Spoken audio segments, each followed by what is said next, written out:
Judges chapter 19. And it came to pass in those days, when there was no king in Israel, that there was a certain Levite sojourning on the side of Mount Ephraim, who took to him a concubine out of Bethlehem, Judah. And his concubine played the whore against him, and went away from him unto her father's house to Bethlehem, Judah, and was there 4 whole months. And her husband arose and went after her to speak friendly unto her, and to bring her again, having her servant with him and a couple of asses. And she brought him into her father's house. And when the father of the damsel saw him, he rejoiced to meet him. And his father-in-law, the damsel's father, retained him, and he abode with him 3 days. So they did eat and drink and lodge there.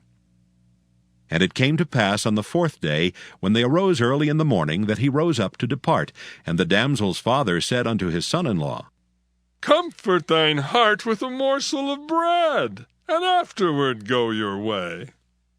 And they sat down, and did eat and drink both of them together. For the damsel's father had said unto the man, Be content, I pray thee, and tarry all night, and let thine heart be merry. And when the man rose up to depart, his father-in-law urged him. Therefore he lodged there again. And he arose early in the morning on the 5th day to depart. And the damsel's father said, Comfort thine heart, I pray thee. And they tarried until afternoon, and they did eat both of them. And when the man rose up to depart, he and his concubine and his servant, his father-in-law, the damsel's father, said unto him, Behold, now the day draweth toward evening. I pray you, tarry all night. Behold, the day groweth to an end. Lodge here, that thine heart may be merry. And tomorrow get you early on your way, that thou mayest go home. But the man would not tarry that night, but he rose up and departed, and came over against Jebus, which is Jerusalem. And there were with him 2 asses saddled. His concubine also was with him. And when they were by Jebus, the day was far spent. And the servant said unto his master, Come, I pray thee, and let us turn into this city of the Jebusites, and lodge in it. And his master said unto him, We will not turn aside hither into the city of a stranger that is not of the children of Israel. We will pass over to Gibeah. And he said unto his servant, Come, and let us draw near to one of these places to lodge all night, in Gibeah or in Ramah. And they passed on and went their way. And the sun went down upon them when they were by Gibeah, which belongeth to Benjamin. And they turned aside thither to go in and to lodge in Gibeah. And when he went in, he sat him down in a street of the city, for there was no man that took them into his house to lodging. And behold, there came an old man from his work out of the field at even, which was also of Mount Ephraim. And he sojourned in Gibeah, but the men of the place were Benjamites. And when he had lifted up his eyes, he saw a wayfaring man in the street of the city. And the old man said, Whither goest thou, and whence comest thou? And he said unto him, We are passing from Bethlehem, Judah, toward the side of Mount Ephraim. From thence am I. And I went to Bethlehem, Judah, but I am now going to the house of the Lord, and there is no man that receiveth me to house.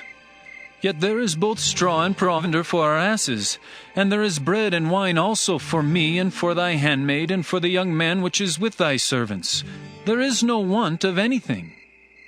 And the old man said, Peace be with thee.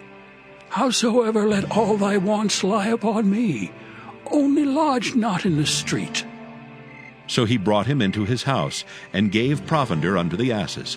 And they washed their feet, and did eat and drink. Now as they were making their hearts merry, behold, the men of the city, certain sons of Belial, beset the house round about, and beat at the door, and spake to the master of the house, the old man, saying, Bring forth the man that came into thine house, that we may know him. And the man, the master of the house, went out unto them, and said unto them, Nay, my brethren, nay, I pray you, do not so wickedly. Seeing that this man is come into mine house, do not this folly. Behold, here is my daughter, a maiden, and his concubine. Them I will bring out now, and humble ye them, and do with them what seemeth good unto you. But unto this man do not so vile a thing. But the men would not hearken to him. So the man took his concubine and brought her forth unto them. And they knew her and abused her all the night until morning. And when the day began to spring, they let her go. Then came the woman in the dawning of the day, and fell down at the door of the man's house, where her lord was, till it was light.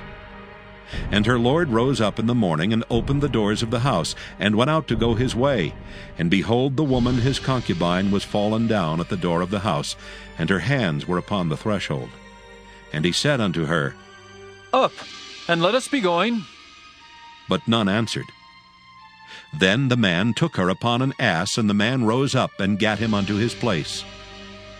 And when he was come into his house, he took a knife and laid hold on his concubine, and divided her, together with her bones, into 12 pieces, and sent her into all the coasts of Israel.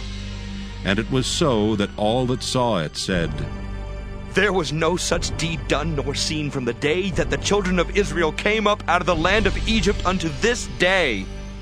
Consider of it, take advice, and speak your minds.